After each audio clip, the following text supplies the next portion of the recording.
Buenas tardes, profesor. Buenas tardes, compañeros. Mucho gusto. Mi nombre es William Camilo Quiroga Pacheco.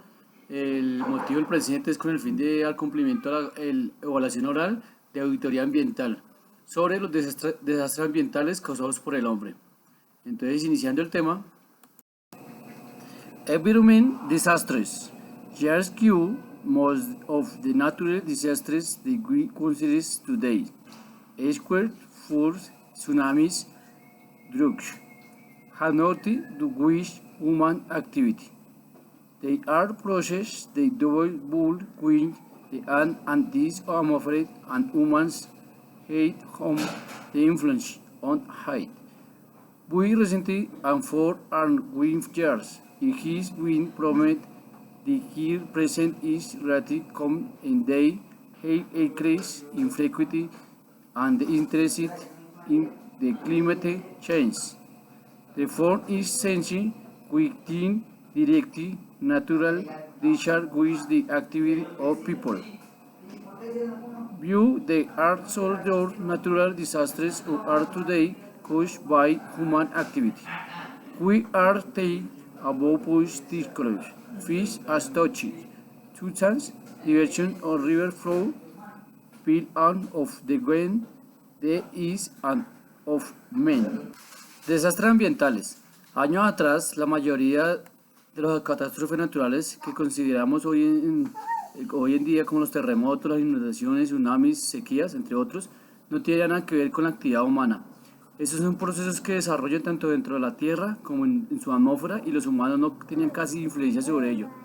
Pero recientemente y desde hace unos años se ha comprobado que su presencia es cada vez más habitual y ha aumentado su frecuencia y su intensidad, otorgando el cambio climático. Por lo tanto, en este sentido, podemos relacionar directamente los catástrofes naturales con la actividad de las personas. Pero también existen otros desastres naturales que sí que son causados totalmente por la actividad humana. Estos hablando de vértigos contaminantes, incendios, de sustancias tóxicas, desvíos de caudales de ríos. Detrás de todos estos se encuentra la mano del hombre. Características e impacto de los desastres ambientales causados por el hombre. Todos los desastres naturales causan pérdida de alguna u otra manera. Dependiendo de la gravedad, cualquier número de vidas pueden perderse debido a los desastres naturales.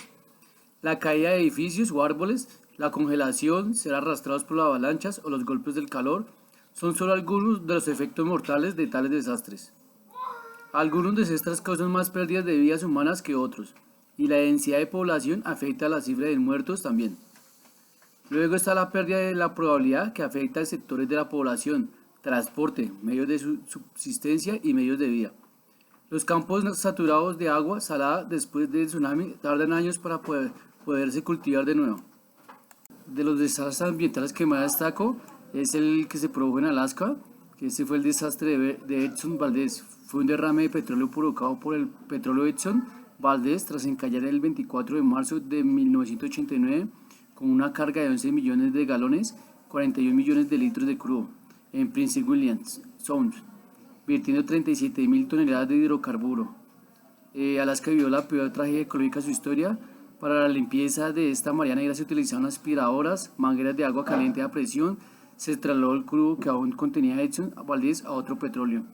El impacto que se realizó por parte de este desastre fue cuando encalló el petróleo y vertió millones de litros crudo que se expandieron sobre más de 2.000 kilómetros de costa. Los daños a la fauna que se produjeron a esta zona aún se siguen estudiando. Miles de especies se vieron afectadas. El derrame del daño aproximadamente 2.000 kilómetros de costa, poniendo en peligro a 10.000 millones de pájaros, aves acuáticas, ballenas, nutrias, leones de mar, etc. En el análisis del punto frente a la Contraloría Pública, puedo decir que la protección del medio ambiente se ha convertido en uno de los temas de mayor actualidad.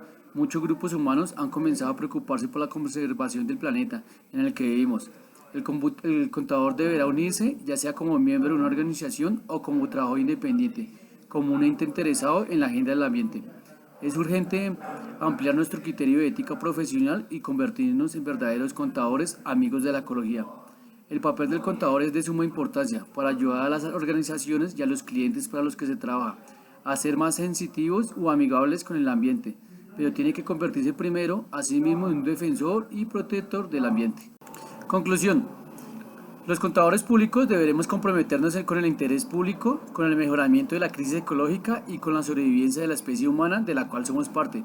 Más aún, motivados a la participación conjunta para que desde cualquier campo de la actuación hagamos un frente común para el desafío de estos nuevos retos.